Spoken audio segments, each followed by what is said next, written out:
Hello everyone, welcome to NCERT audio book. आज हम देखेंगे क्लास 12 का chapter number 7 evolution. Evolutionary biology is the study of history of life forms on Earth. What exactly is evolution? To understand the changes in flora and fauna that have occurred over millions of the years on Earth, we must have an understanding of the context of the origin of life, that is, evolution of Earth, of stars, and indeed of the universe itself. What follow is the longest of all the constructed and conjured stories. This is the story of origin of life and evolution of life forms or biodiversity on planet Earth in the context of evolution of Earth and against the background of evolution of universe itself. Origin of life. When we look at stars on a clear night sky, we are, in a way, looking back in time. Stellar distances are measured in light years. What we see today in an object whose emitted light started its journey billions of the years back and forms trillions of the kilometers away and reaching our eyes now. However, when we see objects in our immediate surroundings, we see them instantly and hence in the presence of time. Therefore, when we see stars, we apparently and peeping into the past. The origin of the life is considered a unique event in the history of the universe. The universe is vast, relative speaking. The earth itself is almost only a speck. The universe is very old, almost 20 billion years old. Huge clusters of galaxies comprise the universe. Galaxies contain stars and clouds of the gases and dust. Considering the size of the universe, Earth is indeed a speck. The Big Bang theory attempts to explain to us the origin of the universe. It talks of a singular huge explosion, unimaginable in physical terms. The universe expanded and hence the temperature came down. Hydrogen and helium formed sometime later. The gases condensed under the gravitations and formed the galaxies of the present day universe. In the solar system of the Milky Way galaxy, Earth was supposed to have been formed about 4.5 billion years back. There was no atmosphere on early Earth. Water vapor, methane, carbon dioxide, and ammonia released from molten mass covered the surface. The UV rays from the sun broken up water into hydrogen and oxygen and the lighter H2 except. Oxygen combined with ammonia and methane to form the water. CO2 and others, the ozone layer was formed. As it cooled, the water vapor fell as rain. To fill all the dispersions and the oceans, life appeared 500 million years after the formation of Earth. That is almost 4 billion years back. Did life come from the outer space? Some scientists believe that it came from outside. Early Greek thinkers thought unit of the life called spores were transferred to different planets including Earth. Panspermia is still a favorite idea for some astronomers. For a long time, panspermia, for a long time it was also believed that life came out of decaying and rotting of the matter like straw, mud, etc. This was a theory of spontaneous generation. Louis Pasteur, by carefully explained, experimented, demonstrated that the life comes only from pre-existing life. He showed that in pre-sterile flask, life did not come from killed yeast, while in another flask open to air, new living organism arose from killed yeast. Spontaneous generation theory was dismissed once and for all. However, this did not answer how the first life form came on Earth. Operian and Russians of the Haldane of England proposed that the first form of the life could have come from pre-existing non-living organic molecules, that is RNA and protein, etc. And that formation of the life was preceded by the chemical evolution, that is the formation of the diverse organic molecules from inorganic constituents. The conditions on the earth were high temperature, volcanic storms, reducing atmosphere containing CH4, NH3, etc. In 1953, S.L. Miller, an American scientist, created the similar conditions in a laboratory scale. He created electric discharge in a closely flask containing CH4, H2, NH3 and water vapor at 800 degrees Celsius. He observed the formation of amino acid in similar experiment. Other observed the formation of sugars, nitrogen gases, nitrogen bases, pigments and fats. Analysis the meteoroid contain also revealed similar compounds indicating the similar processes are occurred elsewhere in space. With this limited evidence, the first part of the conjugated story, that is the chemical evolution, was more or less accepted. We have no idea about how the first self-replicating metabolic capsules of life arose.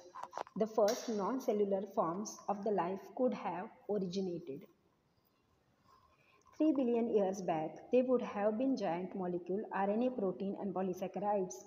This capsule reproduce their molecule. Perhaps the first cellular forms of the life did not possible originate till about 2000 million years ago. These are probably single cells. All life forms were in water environment only. This version of the biogenesis, that is the first form of the life, arose slowly through evolutionary forces from non-living molecules is accepted by majority. However, once formed, how the first cellular forms of the life could have evolved into the complex biodiversity of today is the fascinating story that will be discussed below. Evolution of life forms, a theory. Conventional religious literature tells us about the theory of spatial creation. This theory has three content connotations. One, that all living organisms that we see today were created as such. Two, that the diversity was always the same since creation and will be the same in future also. 3, that earth is about 4000 years old. All these ideas were strongly challenged during the 19th century based on observations made during a sea voyage in the sail ship called HMS Beagle round the world. Charles Darwin concluded that existing living forms share similarities to varying degrees not only among themselves but also with the life forms that existed millions of the years ago. Many such life forms do not exist anymore.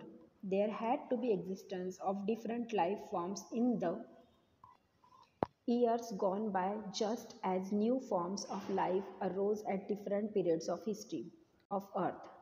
There has been gradual evolution of life forms. Any population has built in variation in characteristics, those characteristics which enable some to survive better in natural conditions, climate, food, physical factors, etc. Would outbreed others that are less endued to survive under such natural conditions. Another word used in fitness of the individuals or populations. The fitness, according to the Darwin, refers ultimately and only to reproductive fitness. Hence, those who are better fit in an environment leave more progeny than others. These, therefore, will survive more and hence are selected by nature.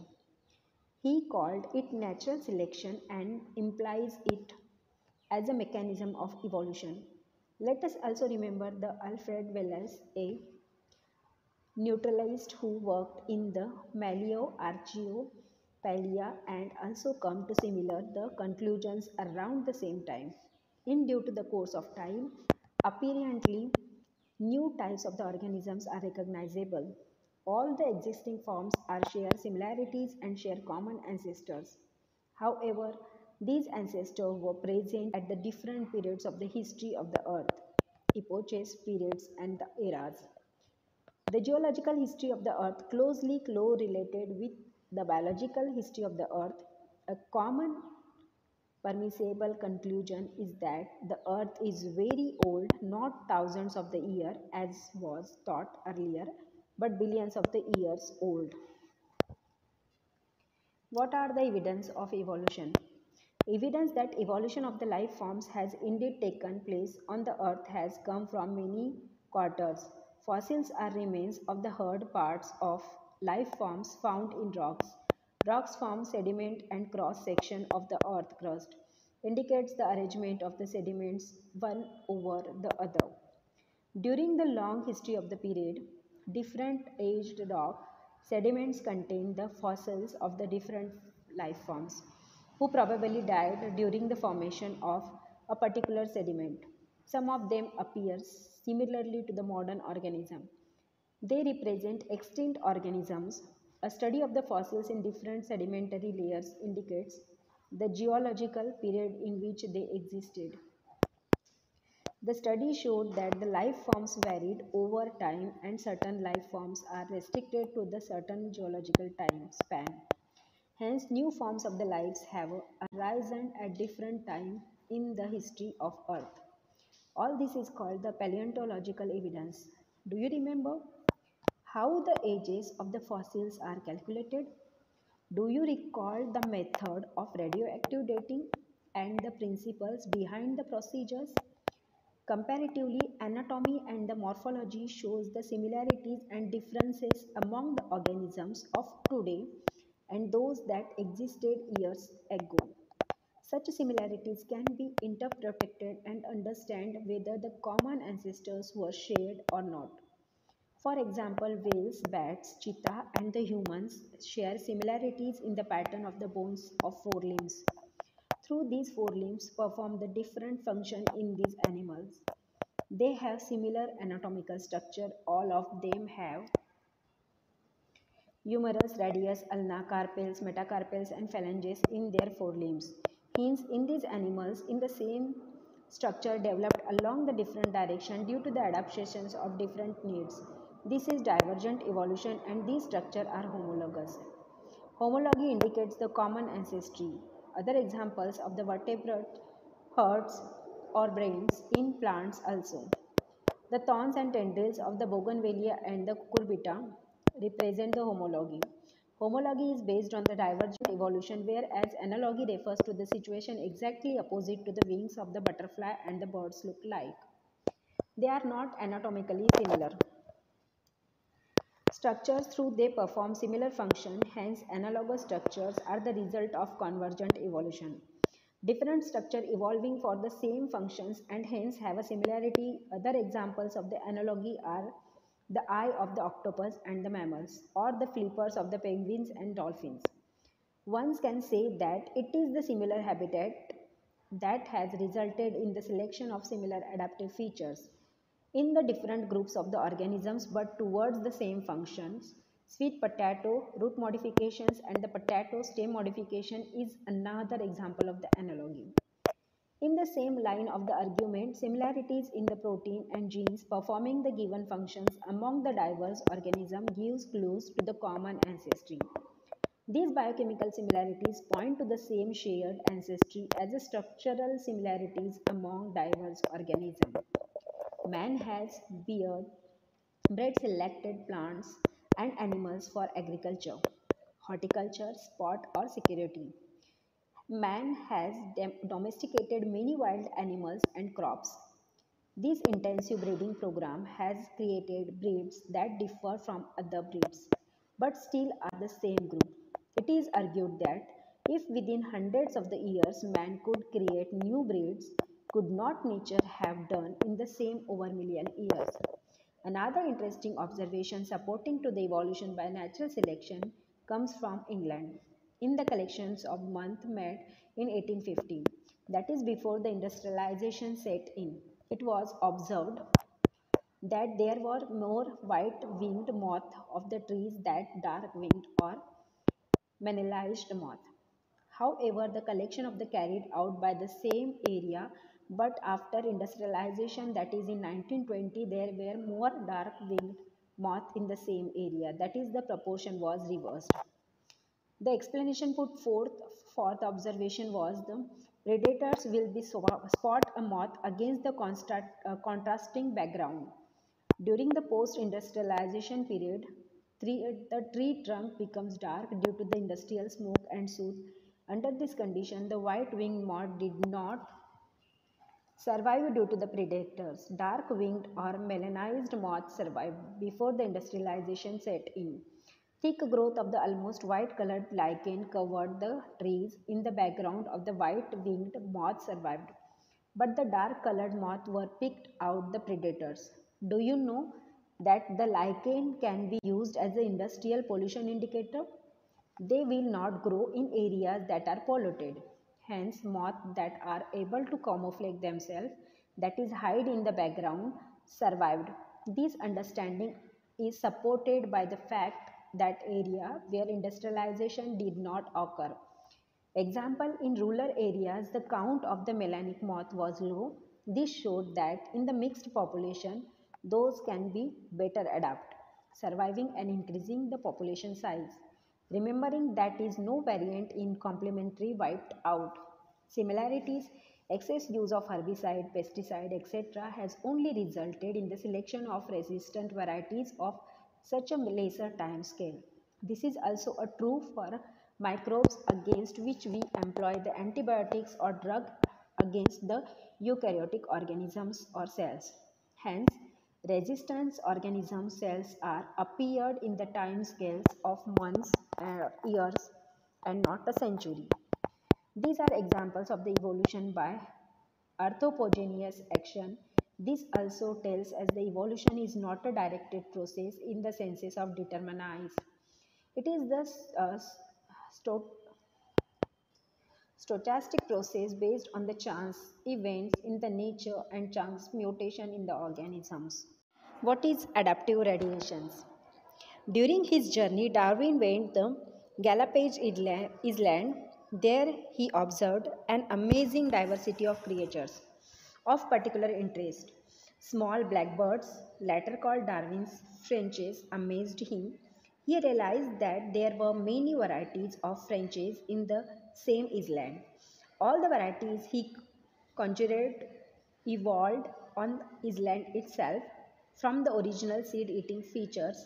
Many other forms with the altered beak arose, enabling them to become insectivorous and the vegetarian finches. This process of the evolution is different species in the given geographical area, starting from a point and literally radiating to other areas of the geography habitat is called the adaptive radiations.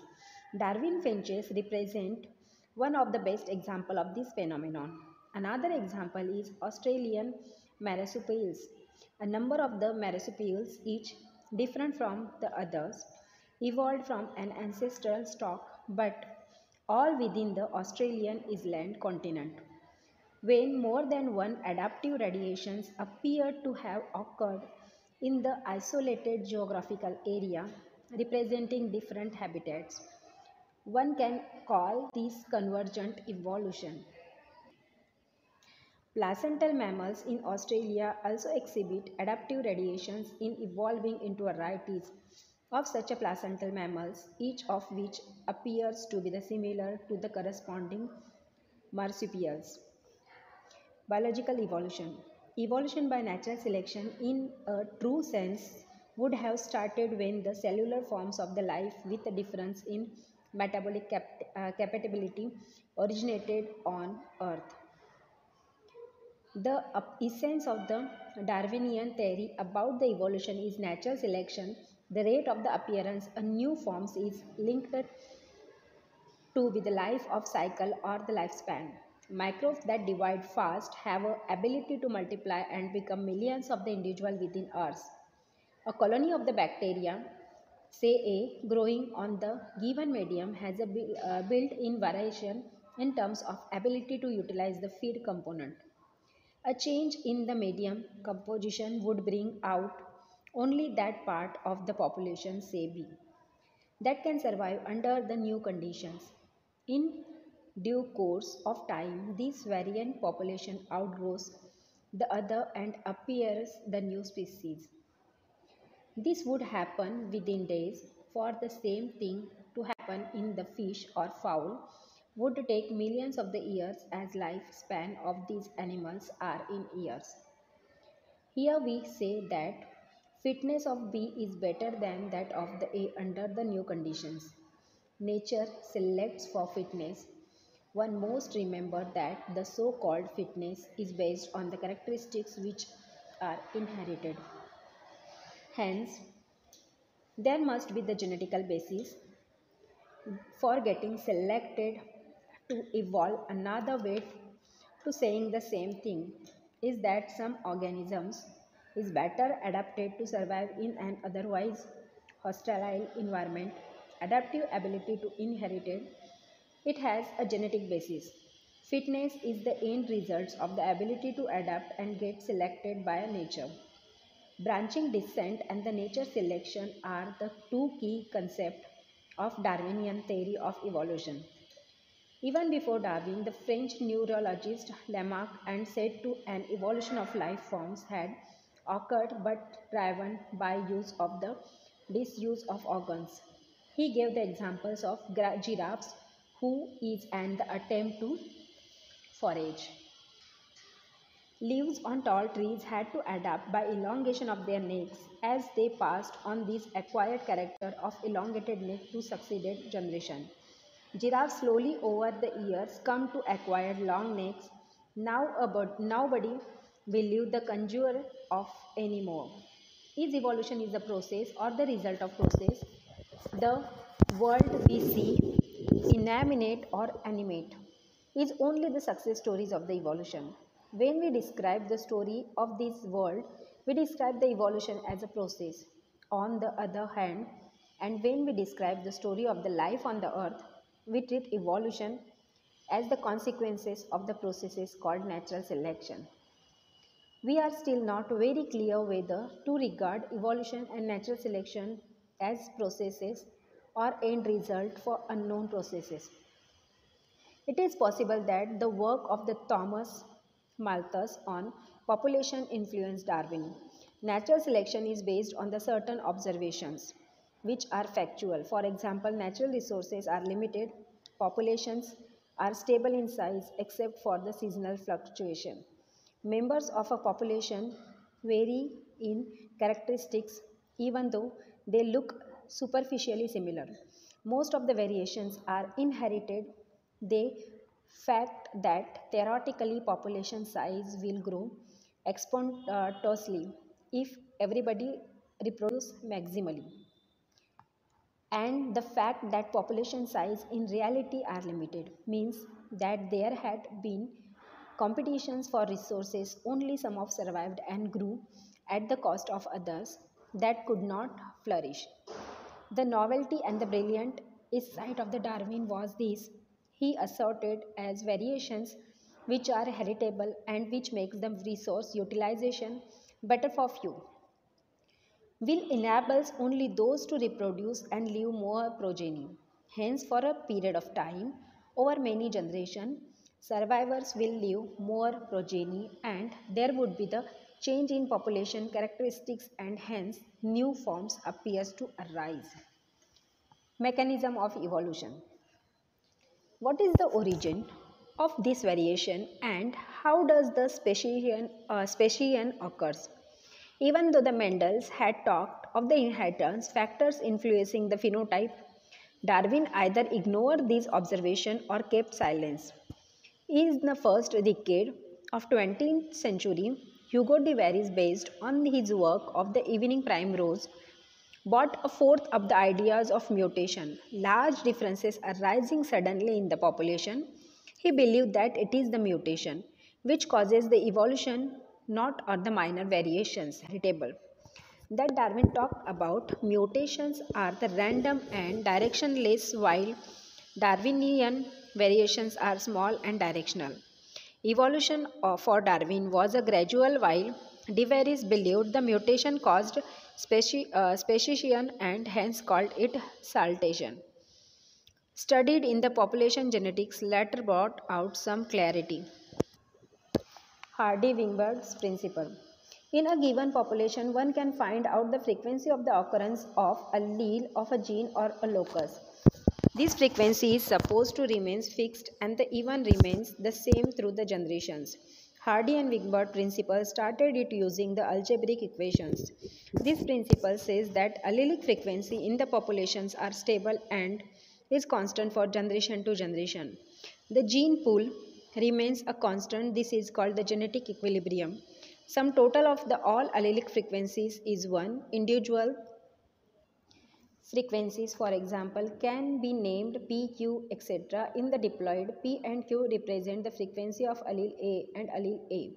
The frequency of capital A individual is the population is simplified P square. This is the simplify started the another ways, that is the probability that an allele A with the frequency of P appear on the both of the chromosomes of the diploid individuals is simply the product of the possibilities, that is P square. Similarly, the small a is Q square and capital A small a is 2PQ. Hence, P square plus 2PQ plus Q square is equal to 1. This is the binomial expansion of the P plus Q whole square. When frequency is measured different from the expected values, the differences indicates the extent of the evolutionary changes.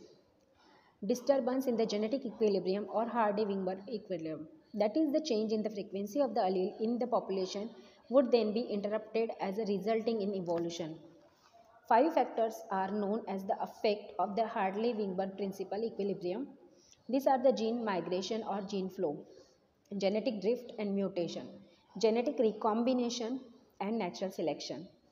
When migration of the section of the population to another place and a population occurs, gene frequencies change in the original as well as in the new population.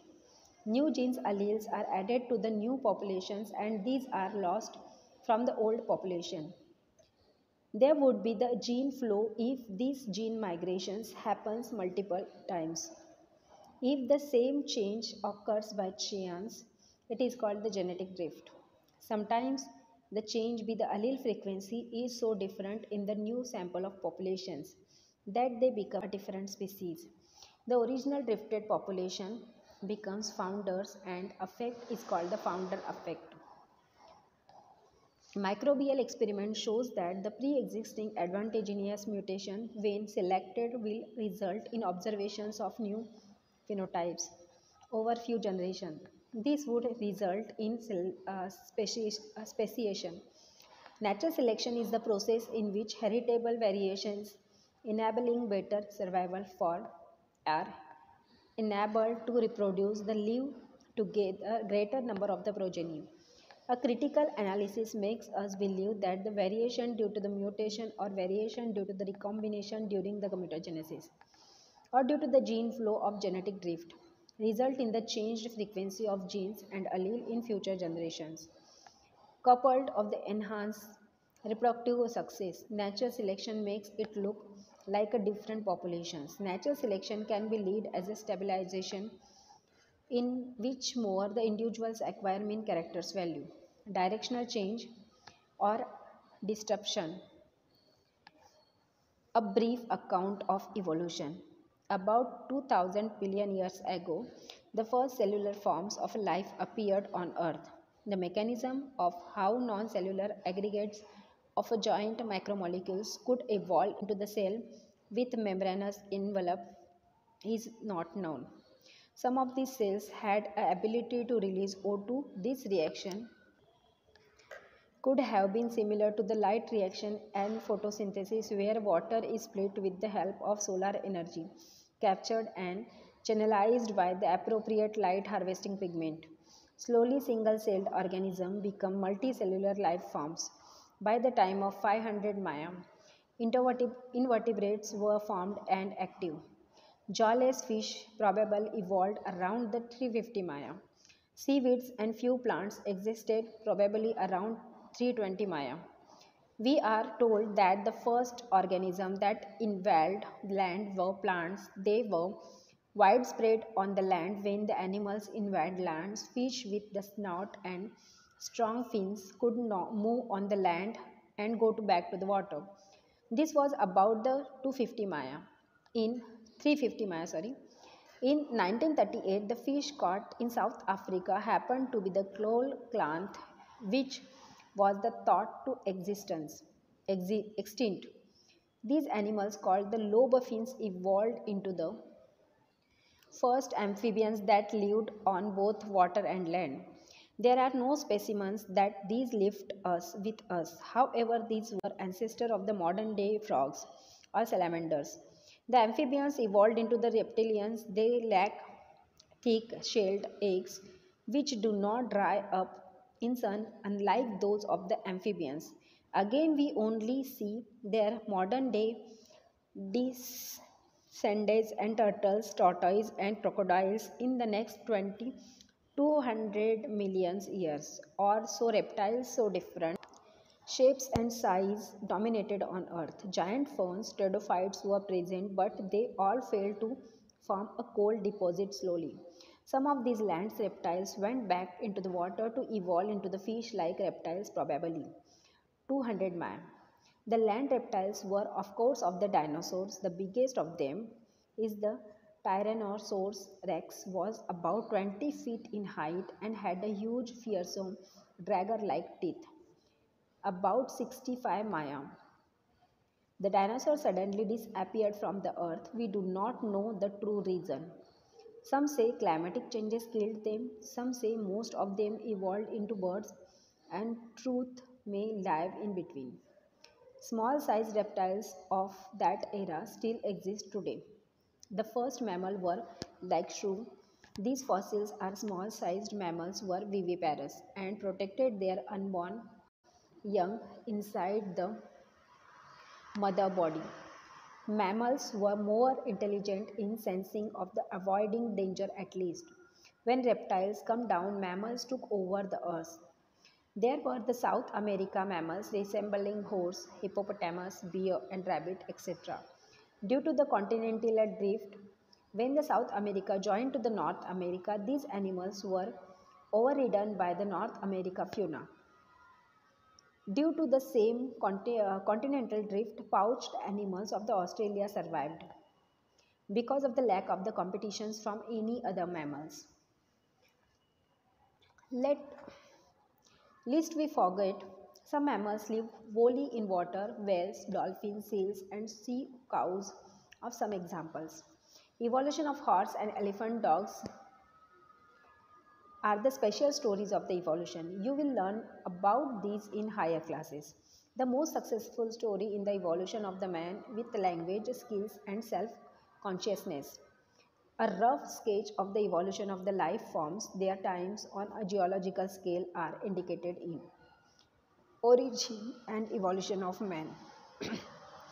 About 15 Maya, primates like Diopithecus and the Ramapithecus were existing. They were hairy and walked like gorillas and chimpanzees. Ramapithecus was more man-like while the Diopithecus was more ape-like.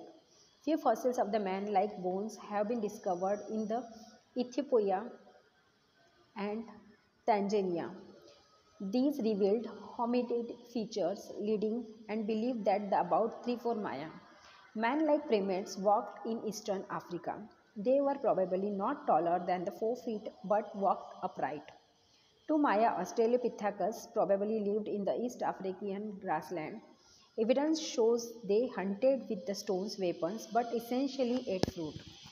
Some of the bones among the bones discovered were different. These creatures was called the first human like being the hominid and was the Homo habilis. The brain capacities were between the 650 to 800 cc. They probably did not eat meat. Fossils discovered in Java in 1891 revealed the next stage, that is the Homo erectus about 1.5 Maya. Homo erectus had a large brain around 900 cc. Homo erectus probably ate meat. The Netherlandian man with the brain size is 1400 cc lived in the near to the East and Central Asia between 1 lakh to 40,000 years back. They used hides to protect their body and buried their dead. Homo sapiens arose in Africa. Homo sapien arose in Africa and moved across the continent and developed into distinct races. During the Ice Age between the 75,000 to 10,000 years ago, modern Homo sapiens arose. Prehistoric cave art developed about 18,000 years ago. Agriculture came around 10,000 years back and human settlement started. The rest of what happens is the part of the human history and the growth of the decline of the civilization.